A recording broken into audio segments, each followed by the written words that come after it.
Ticket to finale ടാസ്കിൻ്റെ കറക്കിൻ തളിക ടാസ്കിൽ ഇന്നത്തെ മൂന്നാമത്തെ റൗണ്ടിൽ ഷാനവാസും നൂറയും നെവിനുമായിരുന്നു ടാസ്കിനായിട്ട് നിന്നത്.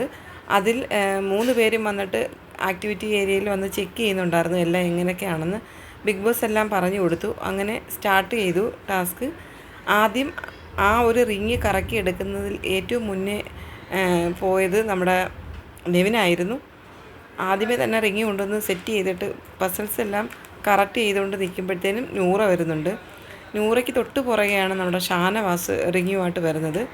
എന്നിട്ട് പസിൽസ് എല്ലാം കറക്റ്റ് ചെയ്യുന്നതിൻ്റെ ഇടയിൽ നൂറയുടെ ഒരു പസിൽസിനകത്തുനിന്ന് ഒരു കഷ്ണം താഴെ വീണു. അതറിയാതെ ഷാനവാസ് എടുത്ത് സ്വന്തമായിട്ട് വെച്ചിട്ടുണ്ട്. അപ്പം ബിഗ് ബോസ് അനൗൺസ് ചെയ്യുന്നുണ്ടായിരുന്നു നൂറ ഫിനിഷ് ചെയ്യാനായി വരുമ്പോഴത്തേനും ഒരു പീസ് കാണാതെ ആയിരിക്കും. അപ്പോൾ അതുകൊണ്ട് ഷാനവാസ് അബദ്ധത്തിൽ എടുത്ത് വെച്ചിട്ടുണ്ട്, അതങ്ങ് തിരിച്ചു കൊടുക്കണമെന്ന് പറയുന്നുണ്ടായിരുന്നു. കുറച്ച് സമയങ്ങൾക്ക് ശേഷം നൂറ ടാസ്ക് ഫിനിഷ് ചെയ്തു.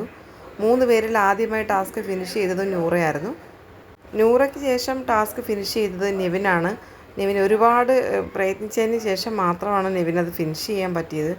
ഏറ്റവും മുന്നേ ആ റിങ്ങുമായിട്ട് ഓടി വന്നത് നെവിനായിരുന്നു. പക്ഷേ ഫിനിഷ് ചെയ്യുന്ന സമയത്ത് കുറച്ച് ലേറ്റായിപ്പോയി.